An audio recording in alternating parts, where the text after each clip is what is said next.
Ladies, I am here tonight on the show, and I want to. I decided I was trying to think: do I want to do this tonight, or do I want to do it tomorrow when I can think these through?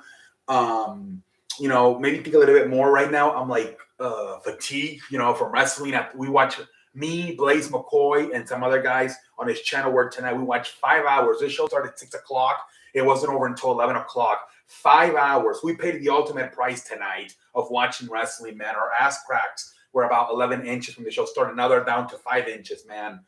Oh man, what? The show's too long, man. Some of these matches should have been out of there.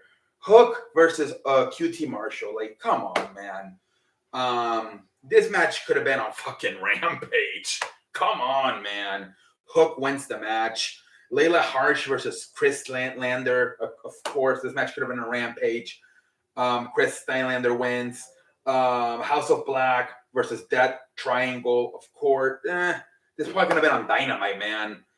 For those of you who don't know, Eric Rowan is now on AEW, formerly known as Eric Rowan, and WWE is now Eric Redbeard, I believe his name is. So he's now in along with Penta and what's his name, Pac versus the House of Black, which is Aleister Black, formerly known as Aleister Black, now Malachi Black, Brody King, and formerly known as Bobby Murphy in WWE, now Buddy Matthews. Obviously, the House of Black won the match. AHOF versus Darby Allin, Sammy Guevara, and Sting. This match was actually good. I'm not gonna lie. It was like, I believe it was the second to last match. It was actually pretty damn good. It was just like a hardcore tag team match. They were all over the damn place. Good fucking Sting jumped off the fucking what was it, the second deck where the fans were onto the fucking tables, man. Jesus Christ. This was probably a very good match, man. Obviously, Darby Allin, Sammy Guevara, and Sting won the match. We have Chris Jericho versus Eddie Kingston. I picked Eddie Kingston to win this match, and he did win this match. But I thought maybe Ortiz and Santana were gonna help him out. He won by himself. He made Chris Jericho tap out, and then after the match, there was supposed to. Chris Jericho told him, "I'll shake your hand if you beat me." And Eddie Kingston exchanged his hand, and Jericho didn't shake it. Could Jericho possibly be turning heel now? I mean, the last few he's been in, he had that match, that tag team match with him and Jake Hager versus Ortiz and Santana, which he lost. And now he talked shit about Eddie Kingston, like he couldn't beat the big one.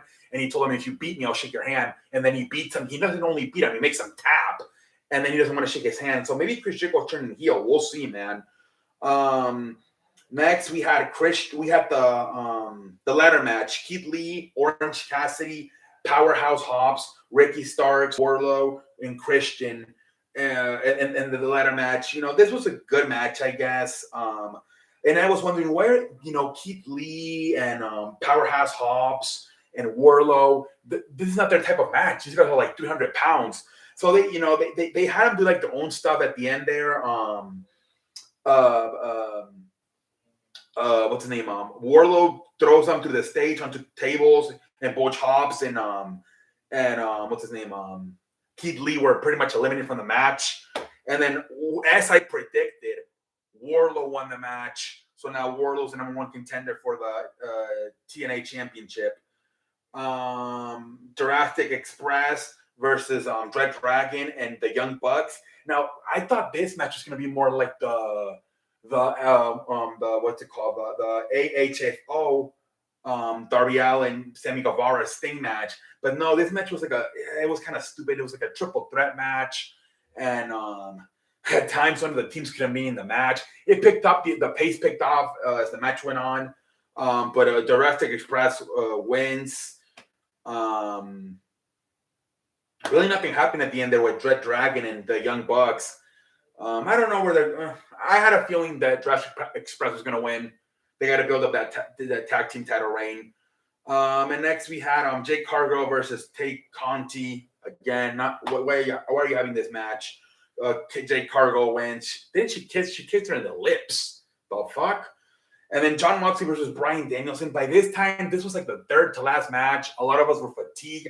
I think we're starting talking about the NFL and shit. We didn't realize by the time we looked at the TV, both Jon Moxley and fucking Bryan Danielson have it busted open. The cool thing about this match was that at the end there, Jon Moxley, when he wins in a very weird way. It was like a full roll up. But then they start fighting after the match, and fucking William Regal comes up to separate them. And then he made them shake their hand. So I wonder if they're going to be a tag team now, because that's what Bryan Danielson wanted. He wanted him to be a tag team, and Jon Moxley was like, "I'm not going to be. I don't work together with nobody before I bleed with them." So they basically bleed in this match, both of them. And another thing was Jon Moxley had never beaten Bryan Danielson until tonight.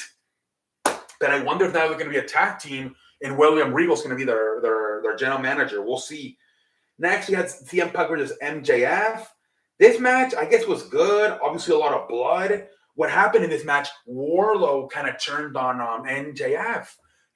He calls him out for the ring, and MJF says, "I can't find the ring. Where the fuck it is?" And then CM Punk hits him with the GTS.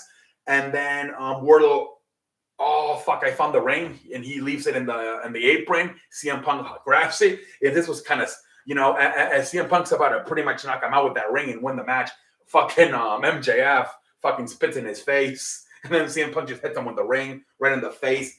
And CM Punk wins the match. So maybe now in MJF, I want to see what happens on Dynamite. That's the biggest thing I want to see, leading out of Revolution, is what's going to happen on Wednesday when MJF confronts Wardlow. That's the biggest thing I think that went out of this. But we have Britt Baker versus Thunder Rosa. Britt Baker won. This was the only match I got wrong in the card. Everything else I got right. Britt Baker won. And next we have the main event: Adam Page and Adam Cole. Good match, good match. They did their thing, You had Red Dragon out there, but then Evo Uno came out, or whatever the fuck that other team is, and they kicked them out. And then at the end, Hangman Page won the damn match. It was a good match, but whatever, whatever. I had a feeling, like I said, if fucking Adam Cole lost to Orange Cassidy, he was not going to fucking beat the world title. It wouldn't really not make sense.